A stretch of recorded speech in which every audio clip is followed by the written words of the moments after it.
There is a lot of hopeful but cautious watching here in South Korea of the doings in Singapore. This place obviously right under the nuclear gun of North Korea in recent months and recent years. There was a conversation on Monday between President Trump and South Korean President Moon Jae-in. Moon wished him hopes for a successful summit, but also warned in a statement afterwards that this could only be the start of a process that could take years. Word from Secretary of State Pompeo that new security guarantees might be offered North Korea in any summit negotiations. That has folks here wondering about the status, the future status of some 28,500 U.S. troops that have been guarding this place for some time. Also to be possibly discussed in a formal end to the Korean War. Remember, that conflict was halted just with a ceasefire, with an armistice 65 years ago. Again, everybody we talk to say that could be a complicated issue which could take some time to sort out.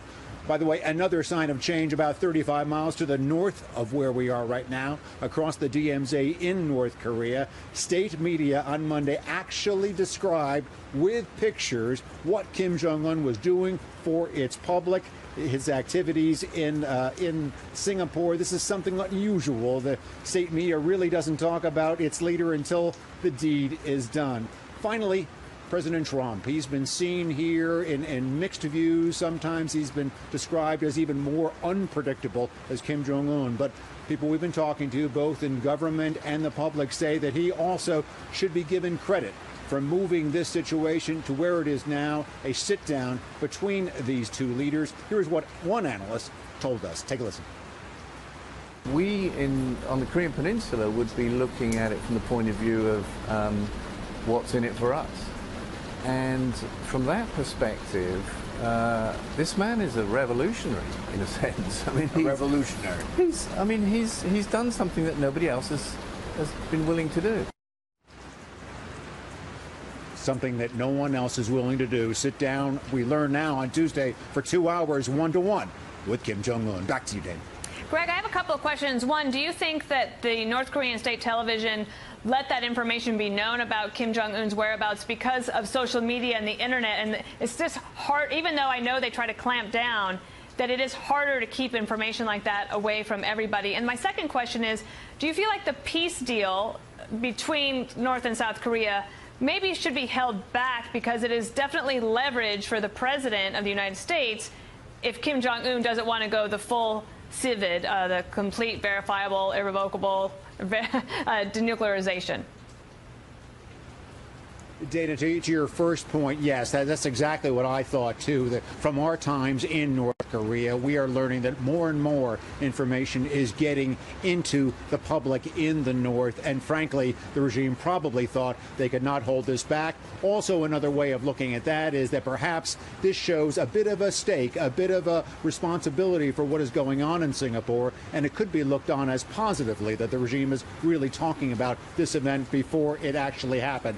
As for the peace treaty, yes, it is, number one, complicated, and number two, could be important leverage in further discussions between the United States and North Korea, between South Korea and North Korea, to guarantee that those nukes get out of the regime. I think there may be a moral obligation, frankly, because he is the President of the United States, and unless he takes very decisive action, such as directing the firing of the special counsel. Former independent counsel Ken Starr ahead of the upcoming Inspector General's report on the Justice Department's handling of the Clinton email investigation. He says Trump's attorneys should proceed with caution before allowing him to sit down for any interview with Robert Mueller. Here now, Fox News senior judicial analyst Judge Andrew Napolitano. So you fall on that where? Good morning. I fall on the side where the president should not sit down for this interview. You know, there's a couple of one-liners that animate my thinking. One is, don't talk to a guy that owns a grand jury. Owns a grand jury, can get anything out of that grand jury he wants, can turn a white lie into an indictment. And second is Ronald Reagan's famous phrase about the 9 most dangerous words in the English language. I'm from the government. I'm here to help you. So when the government wants you to sit down and talk to them, it's not to help you, it's to help them. Why would the president help Bob Mueller investigate the president? Because, according to Ken Starr, he has a moral obligation. Here is the basis of that, and this is a political question. I say this with deference and respect to my 30-year friendship with Judge Starr. The president has told the American people he wants to sit down and talk to Bob Mueller. He's said that countless times, but the prudent legal advice would be, don't go near it.